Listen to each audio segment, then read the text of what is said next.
ጤና ይስጥልኝ ውድ ተመልካቾቼ የስነ ጥበብ ቅኝት ዝግጅቴን አሁን ይዤ ቀርቤያለሁ።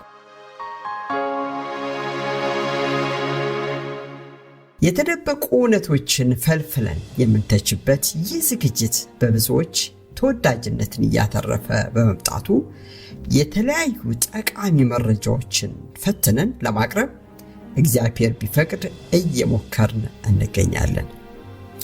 ከናንተ የሚጠበቅ አንድ ነገር ግን አለ። ምንድነው አትሉንም? ይህንን ዝግጅት ለሌሎች ማዳረስ ቢመረመሩ ቢፈተሹ ይበጃል የምትሉትንም ድንቅ ነገር ብትጠቁሙን በደስታ እናስተናግዳለን።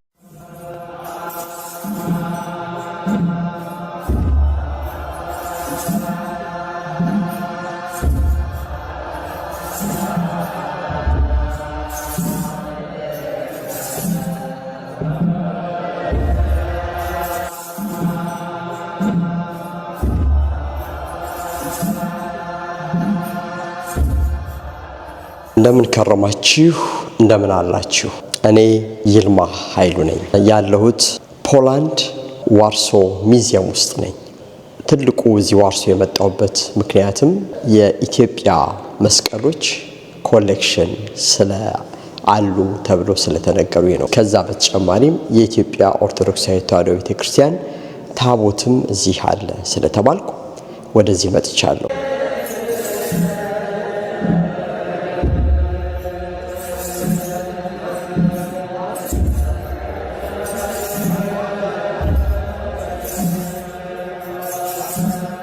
እንደምን ከረማችሁ እንደምን አላችሁ ውድ ተመልካቾቻችን። ዛሬ ይዘንላችሁ የቀረብነው ፖላንድ ለታላቅ ተልእኮ ተጉዤ በብሔራዊ ሙዚየማቸው ጽላት እንደማንኛውም የሥነ ጥበብ ውጤት ለጎብኝት ግድግዳ ላይ ተንጠልጥሎ በማየታችን ይህንን አስደንጋጭ ነገር መላ ኢትዮጵያ ሕዝብ እንዲያውቀውና በተለይ በአውሮፓና በአካባቢ የሚኖሩ በመላው ዓለም የሚኖሩትም ኢትዮጵያውያን ይህ ጽላት ወደ ሀገሩ እንዲመለስ እንዲያደርጉ ይሄን መርሃ ግብር መስራት ግድ ስለሆነ ነው። በርሱ ላይ እንዳያችሁት ታቦት አገኘው። ይሄን እንግዲህ እንደዚህ ካየን እዚህ ጋር አንድ አስደናቂ ነገር እነግራችኋለሁ። ለምን ይህ ቦታ ባዶ ሆነ? ይህ ባዶ የሆነበት ምክንያት እዚህ ቦታ ላይ ተቀምጦ የነበረው ታቦቱ ነው። በአሳዛኝ ሁኔታ ታቦቱ እዚህ ተቀምጦ ነበር። ኢትዮጵያውያን በጣም ጮኸው ይህንን ታቦት ከዚህ አስነስተውታል ማለት ነው። ብዙ ኢትዮጵያ ውስጥ በጣም ሃይማኖታዊ በፍጹም የሚፈሩ ነገሮች በሌላው አካባቢ ኤግዚቢሽን ሆነው አንዳንድ ጊዜ የሚታዩበት ሁኔታ አለ። በብሔራዊ ሙዚየማቸው ጽላት እንደማንኛውም የሥነ ጥበብ ውጤት ለጎብኚዎች ግድግዳ ላይ ተቀምጦ ተንጠልጥሎ ነበር። ኢትዮጵያውያን ለጊዜው አስወርደውታል። ከሙዚየሙ ባለስልጣናት ጋር ተነጋግሮ ወደ ኢትዮጵያ እንዲመለስ ለማድረግ እንቅስቃሴ ተጀምሮ የውሃ ሽታ ሆነው ቀረ የሚል ጭምጭምታ ሰምቼ ይህ ጉዳይ እንደገና መንቀሳቀስ አለበት በማለት ይሄን መርሃ ግብር ልሰራ ተገድጃለሁ።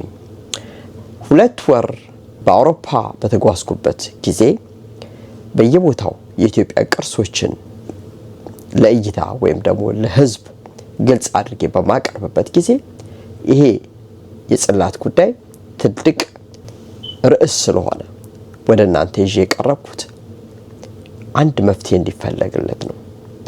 እጅግ የማመሰግነው በፖላንድ ያሉ የኢትዮጵያ ኦርቶዶክሳዊት ተዋሕዶ ቤተክርስቲያን አባላትን በተለይም ሙዚየሙ ዝግ በሆነበት ቀን ለእኛ ብቻ በመክፈት እንድንጎበኝ የረዱንን ይህን ታላቅ ስራ የሰሩትን ወይዘሮ ሀዳስና በፖላንድ ናሽናል ሙዚየም የኢትዮጵያ ክፍል ኃላፊ የሆኑት አሌክሳንድራ ሲቪካን እንደዚሁም የሚዚየሙን ባልደረቦች ይሆናል። የኢትዮጵያ ቅርሶች በብዙ ዓለማት በስጦታ ቅርስ ያልሆኑትም በግዢ አልፎ ተርፎም በስርቆት ወደ ውጭ ወጥተዋል። እጅግ አስከፊው ሃይማኖታዊ ቅርሶች ብቻ ሳይሆኑ በምዕመናን እጅ ሊነኩ የማይችሉ ሊታዩም ያልተፈቀዱ ንዋየ ቅድሳት በክፉ ካህናት ተሰርቀው ለውጭ ዜጎች ተሸጠው እዚህ ሙዚየም እንደምታዩት የማይገባው ቦታ ተቀምጠው ማግኘታችን ልባችንን እጅግ አሳዝኖታል። በሙዚየም መገኘታቸውን የተሻለ ልንል የሚያስገድደን በግለሰብ ቤት በግድግዳ ላይ ወይም በዕቃ ግምጃ ቤት የተቀመጡ የተሰባበሩም ስለሚገኙ ነው። ከነዚህ መካከል ታቦት ትልቁን ቦታ ይይዛል። በቅድሚያ ታቦት ማለት ማደሪያ ማለት ሲሆን እስራኤላውያን በግብፅ ስደት እያሉ እግዚአብሔር በታቦቱ ላይ አድሮ ሙሴን ያነጋገረው ስለነበር ታቦት የእግዚአብሔር ማደሪያ የቃሉ ማደሪያ ተብሎ በኢትዮጵያ ኦርቶዶክሳዊት ተዋሕዶ ቤተክርስቲያን በዓለምም እጅግ ይከበራል። ታቦት እጅግ የከበረ ቦታ ይቀመጣል። ሰለሞን ያሰራው ቤተ መቅደስ 3 ክፍሎች ሲኖሩት የውጭኛው አደባባይ ቅድስትና ቅድስተ ቅዱሳን ይባላሉ። ቅድስተ ቅዱሳን ስሙ ራሱ ውስጣዊ ክፍል መሆኑን ሲነግረን በዚህ ክፍል የቃል ኪዳኑ ታቦት ኪሩቤል የለመለመች የአሮን በትርና ማዕጠንተ ወርቅ ይገኙበታል።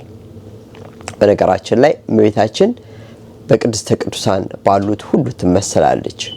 ቅድስተ ቅዱሳን ይብልዋ ካህናት እያል ስንዘምር ካህናቱ ከቅዱሳን ይልቅ ቅድስት ነሽ ሲሉ፣ ወርቁ ግን እመቤታችን በቤተ መቅደስ በቅድስተ ቅዱሳን ባሉት ሁሉ ስለምትመሰል ነው። የምስክሩን ታቦት እንዲቀርጹ እግዚአብሔር ቅዱሳንን ይለያል። ለባስልኤልና ለኤልያብ እግዚአብሔር ጥበብን ሰጠ እንደሚል ዘጸአት 31 ቁጥር 1። በተጨማሪም ክቡር ዳዊት ከታቦተ ጽዮን አለመለየቱን ስናስብ በአንድ ወቅት 30,000 ሰዎችን አስከትሎ የቃል ኪዳኑን ታቦት አጅቦ እርቃኑን እስኪሆን እየዘለለ እየወደቀ እየተነሳ ከሕዝብ ጋር ይዘምር እንደነበር ስለ ታቦቱና ስለ ቤተ መቅደሱ ሁሉ ጊዜ ያስብ ይጨነቅ እንደነበር እኔ ከዝግባ በተሰራ ቤት እኖራለሁ፣ የእግዚአብሔር ታቦት ግን በድንኳን ውስጥ ይኖራል 2 ሳሙኤል ምዕራፍ 7 ቁጥር 2 እንደሚል የታቦት ክብሩ እጅግ ኃያል ነው። በሰማይ ያለው የእግዚአብሔር ቤተ መቅደስ ተከፈተ። የኪዳኑም ታቦት በመቅደሱ ታየ። መብረቅና ድምፅም ነጎድጓድም የምድር መናወጥ ታላቅም በረዶ ሆነ። የዮሐንስ ራእይ ምዕራፍ 11 ቁጥር 19 ጽላት ከእግዚአብሔር ለሰው ልጅ የተሰጠ የእግዚአብሔር ስሙ 10ቱ ትእዛዛት የተጻፉበት በብሉይ ኪዳን በአዲስ ኪዳን ሌላው ቀርቶ በሰማይ ያለች ቤተ መቅደስ ስትከፈት የሚታይ የእግዚአብሔር መገለጫ ነው። በተለይም የኢትዮጵያ ኦርቶዶክሳዊት ተዋሕዶ ቤተክርስቲያን በብሉይ ኪዳን ተስፋውን ስትጠባበቅ የነበረች በአዲስ ኪዳን በተስፋው ያመነች የተጠመቀች በመሆኗ በቤተ መቅደሷ የክብሩ መገለጫ የሆነው ታቦት አለ። ይሄ በዓለም ካሉት አብያተ ክርስቲያናት የኢትዮጵያ ኦርቶዶክሳዊት ተዋሕዶ ቤተክርስቲያንን ይለያታል። ስለዚህም ታቦቱን ለመውሰድ የሚፍጨረጨሩ ብዙዎች ናቸው። ይህንን ስርዓትም የሚያጥላሉ እነርሱ ስለሌላቸው ሊሆን ይችላል። ነገር ግን ብዙዎች ሰዎች ሌላው ቀርቶ ከኢትዮጵያ ኦርቶዶክሳዊት ተዋሕዶ ቤተክርስቲያን እምነት ውጭ ያሉ ሰዎች የታቦትን ነገር በጥልቅና በምርምር እንዲሁም በአክብሮት ያዩታል።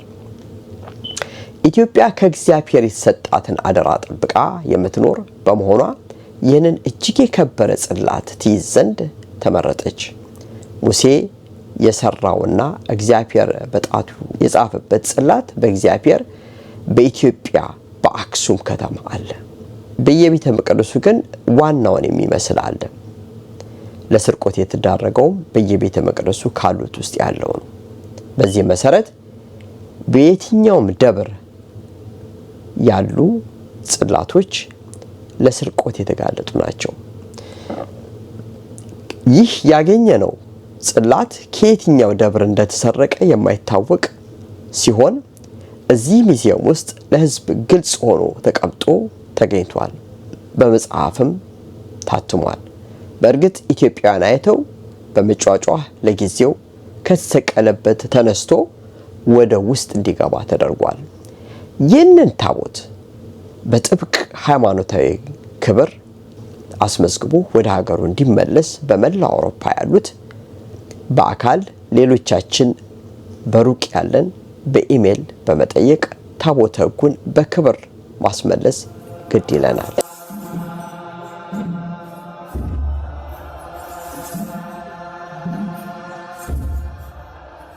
አሁን ያለውት የዚህ የኢትዮጵያን ኮሌክሽን ኃላፊ ከሆኑት አሌክሳንድራ ሲቪካቭስካ ጋር ነው። ትንሽ ስለዚህ ኢትዮጵያን መስቀሎች የተወሰነች ኢንተርቪው አድርጋቸዋለሁኝ።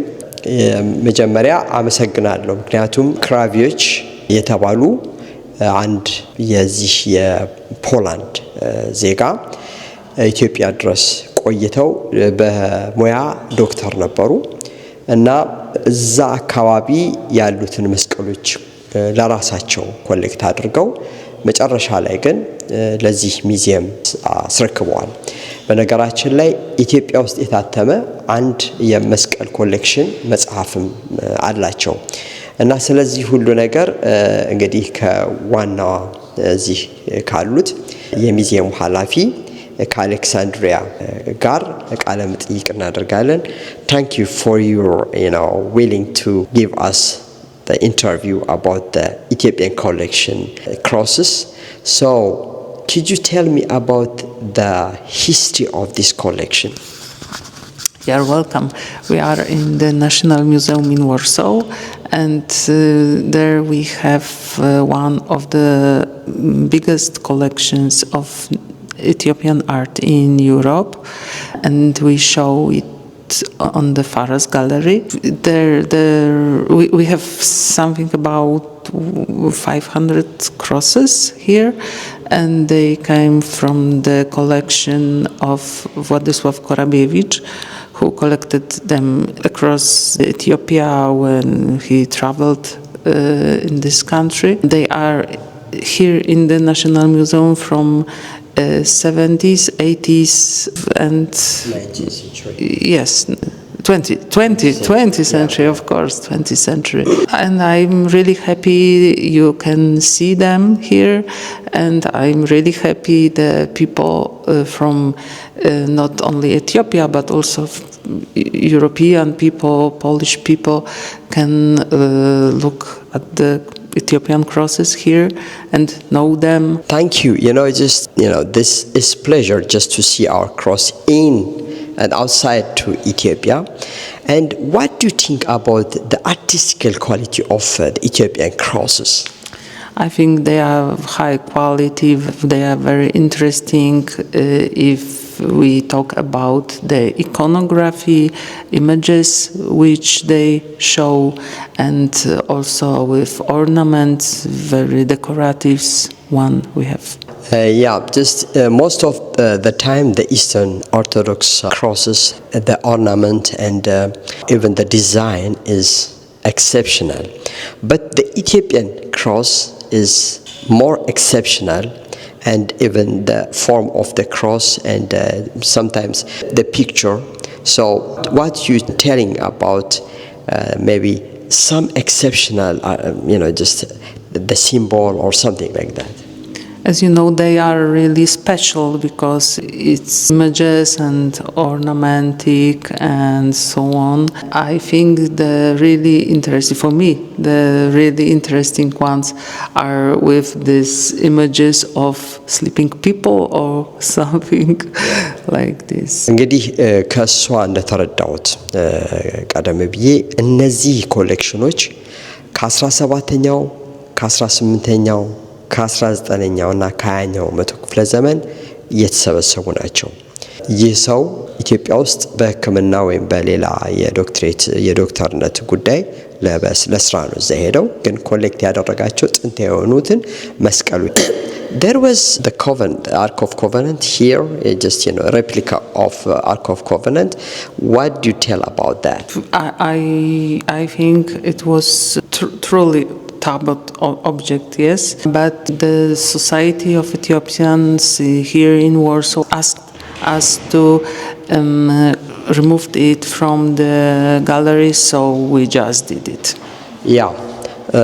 እዚህ ቀደም እንዳሳየዋችሁ ታቦት ነበር እና ምስጋና ይሁንና ለፖላንድ ውስጥ ያሉ ኢትዮጵያውያን እንዲሁም በጀርመንና በሌላው አካባቢ በአውሮፓ ውስጥ ያሉት ኢትዮጵያውያን ተባብረው ይህ ታቦት ከዚህ ሙዚየም እንዲወርድ አድርገዋል።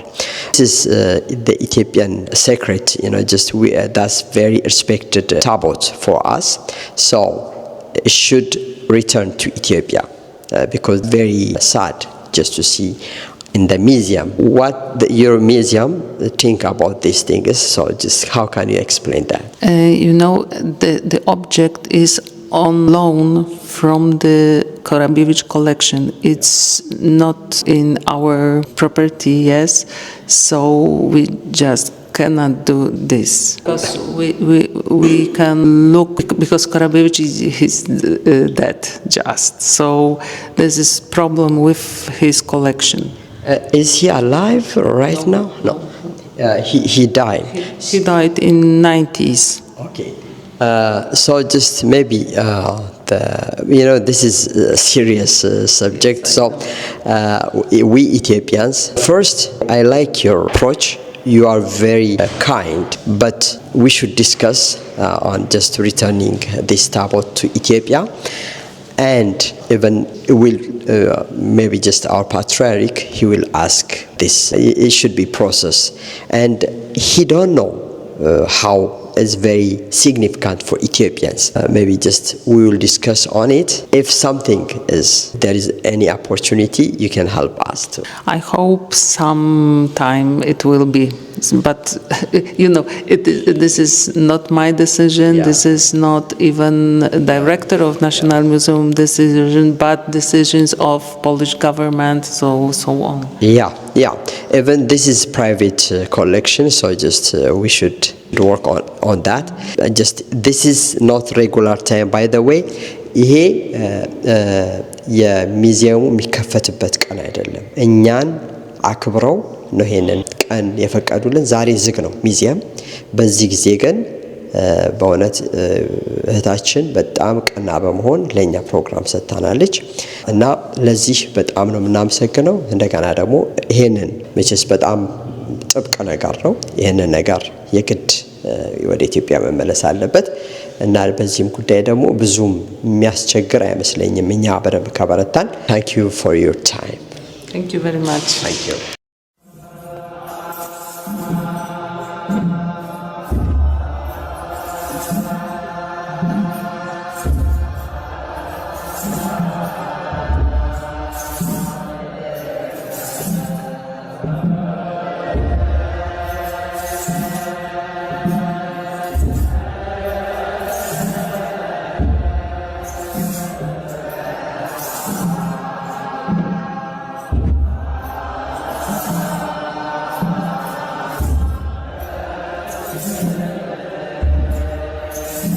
በቃለ መጠይቁ ላይ እንደተመለከታችሁት የሚዚየሙ ባልደረባ ከመንግስት ጋር በሚደረግ ድርድር ብቻ ማስመለስ እንደሚቻል በግልጽ ተናግረዋል። ይህ ታቦት እንዴት ወደ ፖላንድ ሊሄድ ቻለ? አውሮፓውያን ከየዓለማቱ የሚያገኙትን ቅርስ የማሰባሰብ ልምድ አላቸው። በየዓለማቱ ቅርስ የሚያሰባስቡ በስጦታ ለሀገራቸው ሚዚየም የሚሰጡ ብዙዎች አሉ። በተለይ ነገስታትና የታወቁ ፖለቲከኞች፣ ነጋዴዎች እንደዚሁም የስነ ጥበብ ቅርስ ሰብሳቢዎች ከየሀገሩ የዘረፉትን በታዋቂዎቹ የፈረንሳይ ቨርሳይል፣ ሎቨር፣ ቫቲካን፣ ብሪቲሽ ሚዚየም ወዘተ በማሰባሰብና ታላላቅ ሚዚየም በመገንባት ለጎብኚዎች፣ ለተመራማሪዎች ግልጽ በማድረግ በቢሊዮን የሚቆጠር ትርፍ ያፍሱበታል። ይህንን ተአምር ያከናወኑት ልባሞቹ የሥነ ጥበብ ውጤት አሳሾች ናቸው። ለምሳሌ አንዱን እንጥቀስ። ይህ ሰው ሳሊ አይደለም። በ1753 የብሪቲሽን ሚዚየም የፈጠረው ሐኪምና የሥነ ጥበብ ስራዎች ሰብሳቢ ሃንስ ሳሎነ ያከማቸውን ውድ ስብስብ ለብሪቲሽ ሚዚየም ሰጠ። ይህ 300 ዓመታት ያስቆጠረ ሚዚየም አሁን ከፈርዖን በማሜ የደረቁ አስከሬኖች ጀምሮ 5000 ዓመታት ከክርስቶስ ልደት በፊት የተሰሩ ቁሳቁሶች፣ የኢራን ንጉሳዊ ቤተሰቦች የገበጣ መጫወቻ፣ ባለክንፍ አንበሶች፣ የሶሪያ የዓለም ካርታ፣ 500 ዓመታት ከክርስቶስ ልደት በፊት የነበሩ ቅርሶችን፣ የታወቁ የዓለማችን ሰዓሊያንን የነ ፒካሶን፣ የነ ሊዮናርዶን፣ የነ ሬምብራንትን፣ የነ ኤል ግሪኮን፣ የነ ራፋኤሎን ዋጋ የማይተመንላቸው ስዕላት ያጠራቀሙት እና በዚህ ዘመን በዓመት ከቱሪዝም በቢሊዮን የሚቆጠር ዶላር ሀገራቸውን የሚያሳፍሱት በስነ ጥበብ ስራ ስብሰባቸው ነው። በእነሱም ጥረት የተገኘ ሲሳይ ነው።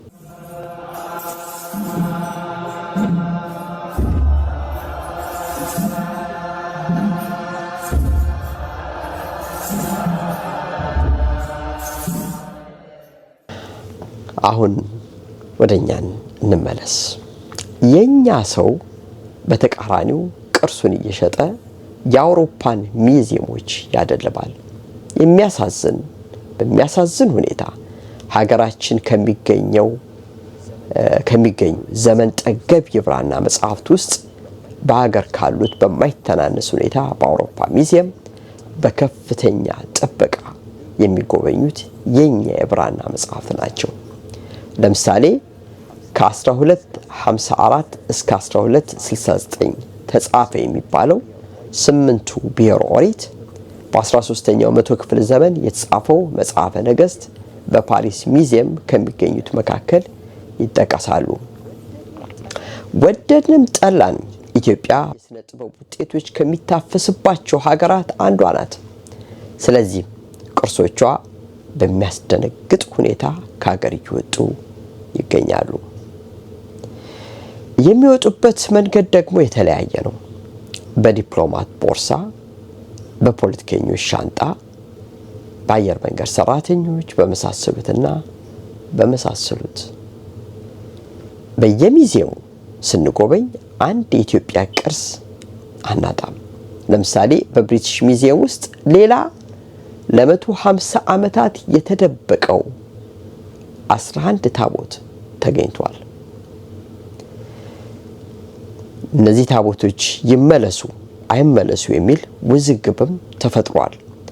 በተወሰነ የሕግ ድንጋጌ እንዲህ አይነት ቅርሶች መመለስ እንደሚገባቸው በማተት የብሪቲሽ ሚዚየም ለ150 ዓመታት ከእይታ የተሰወሩ የኢትዮጵያ ቅርሶችን መረመረ በሚል ርዕስ አስቴር አድሊ ሰንዴይ ማርች 31 2024 በብሪቲሽ ሚዚየም ዌብሳይት ላይ ጽፋ አግኝተናል። የሚገርመው ይህ ጥያቄ የተጠየቀው በዩኬ ኢንፎርሜሽን ዋችዶግ በተባለ ድርጅት ነው፣ በእኛ አይደለም። ይሄ ጥያቄ የሚጠይቁት ፈረንጆቹ ለኛ ነው የሚጠይቁት።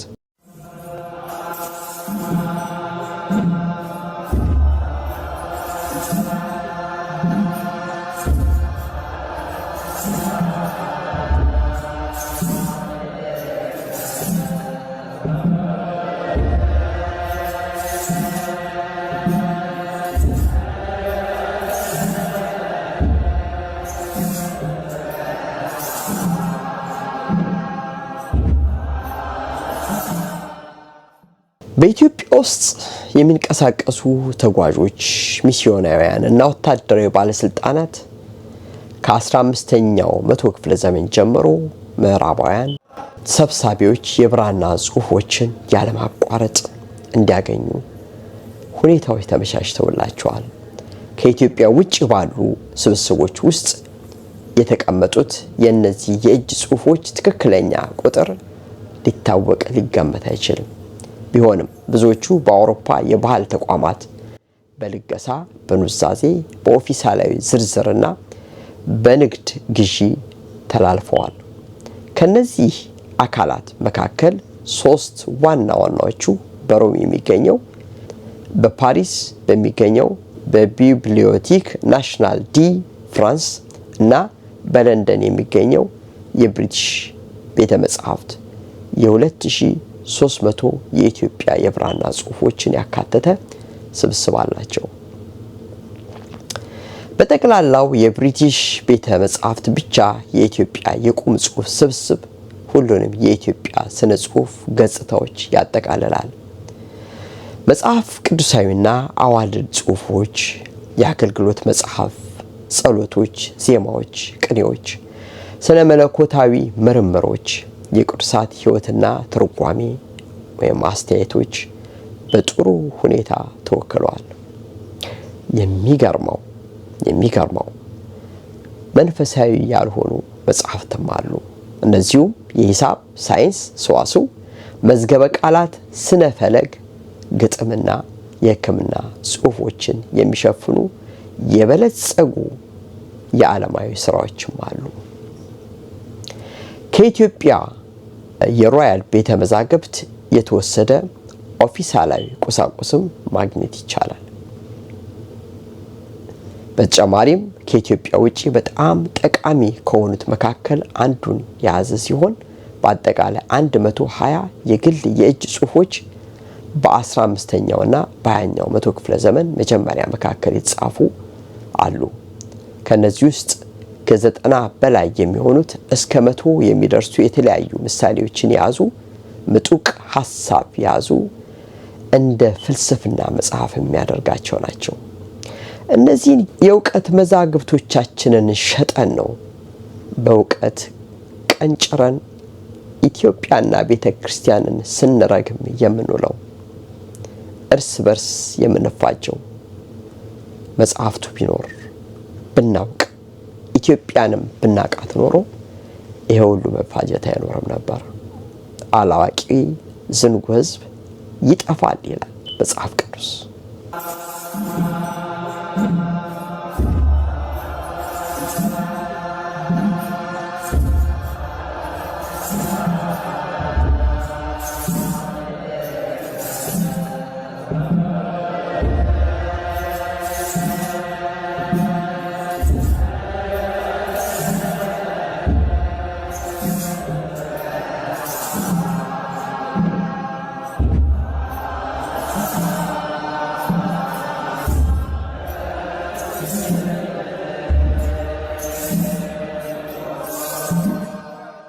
የብራና መጽሐፍቶቻችን ዓለምን እንዳጥለቀለቁ ስንነገራችሁ በታላቅ ሐዘን ነው።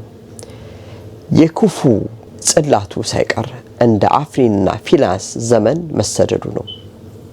ከጀርመን በርሊን ከተማ ሳለው በተጣበበ ሰዓት የጽላቱን በፖላንድ ዋርሶ መገኘት ባወኩ ጊዜ በባቡር ተሳፍሬ ሄድኩኝ። ሙዚየሙ በዋርሶ ከተማ መካከል ነው የሚገኘው። በነገራችን ላይ ዋርሶ ሙሉ በሙሉ ወድማ ልክ እንደ ቤተክርስቲያን ከአመድ የተነሳች ሀገር ናት። ስለ ፖላንድ ከተማ ዳግም መወለድ ራሱን በቻለ ርዕስ አንድ ቀን እንወያይበታለን። ከጠበቅኩት በላይ ይህ ሙዚየም በርካታ ኮሌክሽኖች አሉት። በዋርሶ የሚገኘው ብሔራዊ ሙዚየም በ1862 የስነ ጥበብ ሙዚየም የተመሰረተ ሲሆን በአሁኑ ጊዜ ካሉት ጥንታዊ ሙዚየሞች አንዱ ነው። ፖላንድ ከ1918 ጀምሮ ነፃነቷን ካገኘች በኋላ ብሔራዊ ሙዚየሙም ለአዲሱ ሀገርና ዋና ከተማዋ ዋርሶ በተዘጋጁ እቅዶች ውስጥ ትልቅ እቅድ ሆኖ የሚሰሩበት ነው። በአሁኑ ጊዜ ያለው ዘመናዊ ህንፃ በ1927 ተጀምሮ በ1938 የተጠናቀቀ እጅግ ግዙፍ ህንፃ ነው። ዛሬ በዋርሶ የሚገኘው ብሔራዊ ሙዚየም ከፖላንድና ከውጭ ሀገር የተሰበሰቡ 830,000 የሚጠጉ የጥበብ ስራዎች ስብስብ ከጥንት ጀምሮ እስካሁን ድረስ ስዕሎችን፣ ቅርጻቅርጾችን፣ ህትመቶችን፣ ፎቶግራፎችን፣ ሳንቲሞችን እንደዚሁም መገልገያ ቁሳቁሳት እና ዲዛይኖች የኛን መስቀሎችና በጣም ውድ የሆኑ ቅርሶችን ያካተተ ነው። በጣም ደስ የሚለው ደግሞ የፖሊሽ አርቲስቶች በተለያዩ ፔሪዶች ወይም ጊዜዎች በሆኑ ስራዎቻቸው ይታወቃሉ። የነሱም ስራዎች አለ። በሙዚየም ውስጥ 6 ቋሚ ጋለሪዎች አሉ። የጥንታዊ ጥበብ አዲስ ጋለሪ የግብጽ፣ የመካከለኛው ምስራቅ፣ የግሪክና የሮም ጥንታዊ ስልጣኔ 1800 ታሪካዊ ቅርሶች ይዟል። ልዩ የሆነው የፋርስ ጋለሪ የመካከለኛው ኑቢያን ስዕሎችን ከመጀመሪያው የአይን ገላጩ በስተደቡብ ከሚገኘው የአባይ ወንዝ ሸለቆ ስዕሎችን ያቀርባል። ስለዚህ ጋለሪ በቅርብ ልዩ ዝግጅት አቀርባለሁ። ከኢትዮጵያ ጋር ያለው ግንኙነት በጣም የሚያስደንቅ ነው።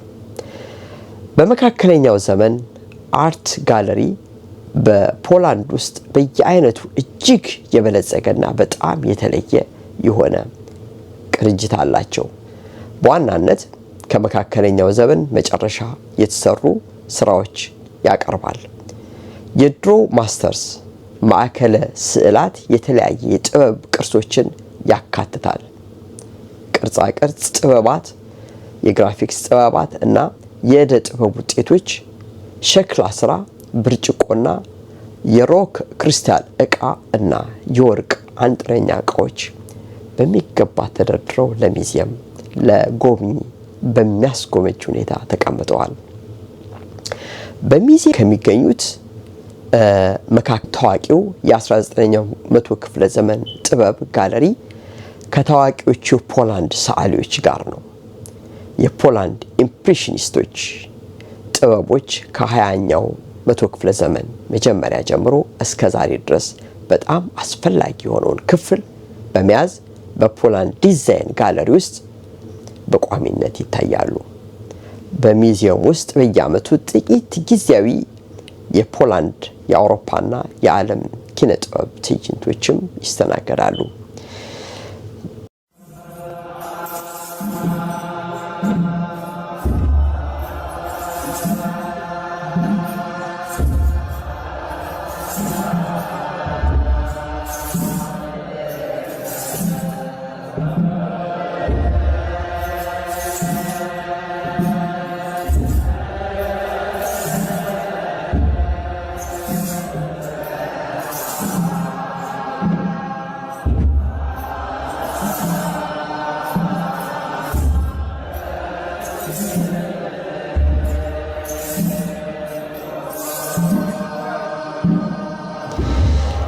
በዚህ የስነ ጥበብ ድግስ ውስጥ ነው የኢትዮጵያ መስቀሎች ትንግርት ብቅ የሚለው። የኢትዮጵያ ኦርቶዶክሳዊ ተዋሕዶ ቤተክርስቲያን መስቀሎች በረቀቀ ሴሜትሪን ጠብቆ በተነደፈው ውበታቸው ኢአማናውያን ሳይቀር ሲሰብኩ ነገረ መስቀሉን ሲተርኩ ታገኟቸዋላችሁ። የመስቀሉ ነገር ለአሕዛብ ሞኝነት፣ ለእኛ ለምንድን ግን የእግዚአብሔር ኃይል ነው እያሉ ጮክ ብሎ ሲናገሩ ትሰሟቸዋላችሁ። በዚህ ሙዚየም ያሉ የነ ዳጎን የነ ዚዮስን ስብርባሪ በስላቅ እያየ የክርስቶስን ዓለምን ድል መንሳት ጮክ ብሎ ሲሰብክ ተሰሙታላችሁ። እኔም ወደዚህ ሙዚየም የመጣሁበት አበይት ምክንያት እነዚህን የኢትዮጵያ ቅርሶች ለማየት ነበር። ስለ መስቀሉ ስብስብ በተከታይ መርሃ ግብር እመጣበታለሁ። አሁን ስለ ተገኘው ጽላት አጥብቀን እንወያይ።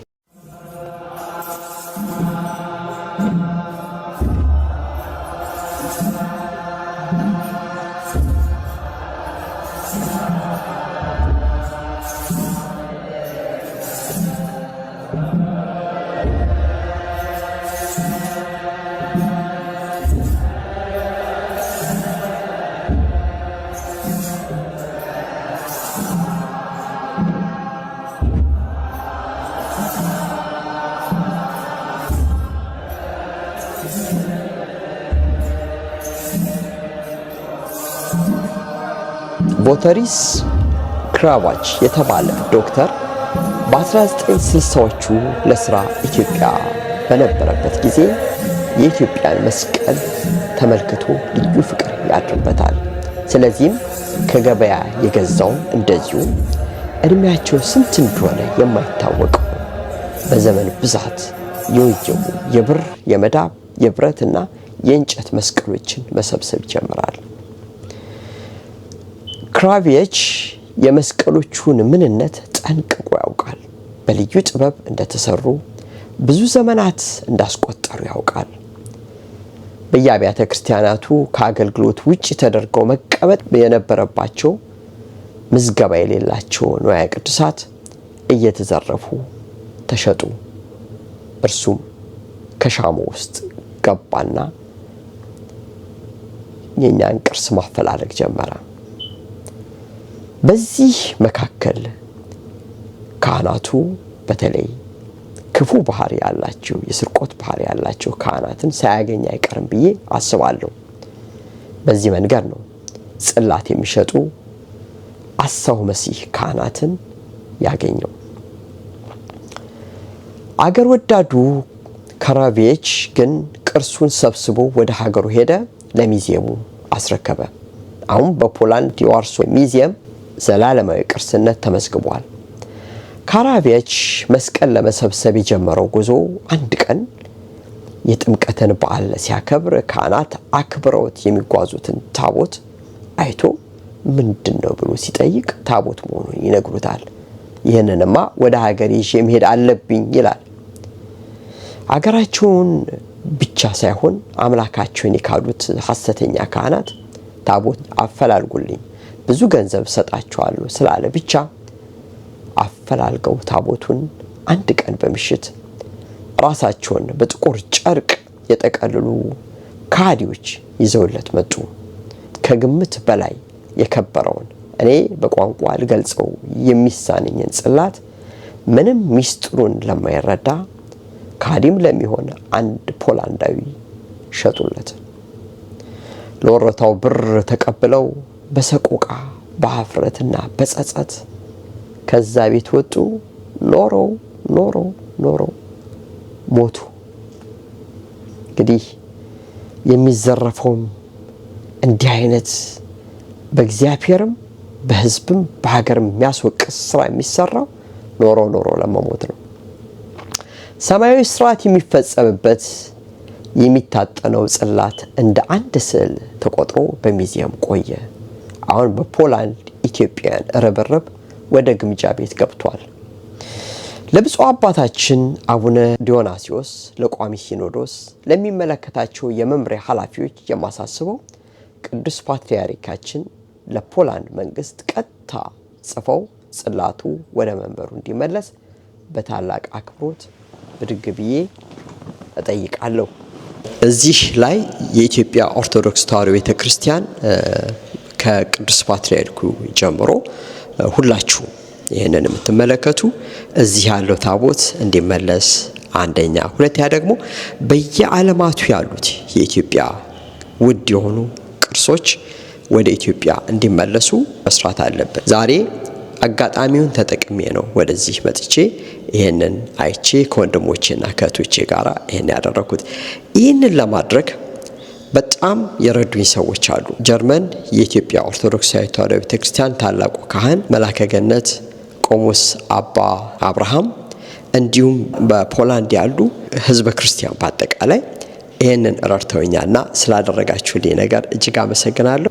ከመፈጸሜ በፊት ግን እጅግ ላመሰግናቸው ፈጽሞ ላልዘነጋቸው የሚሳነኝ በእውነቱ ገና ዋርሶ ከባቡር ስደርስ ወይዘሮ ሀዳስና አሸናፊ በኋላም ተናገደኝ ሰው ነው። ይህ ሰው ሜላት፣ ምስጋና፣ ሊንዳ አበባ ይዘው ተቀብለውኛል።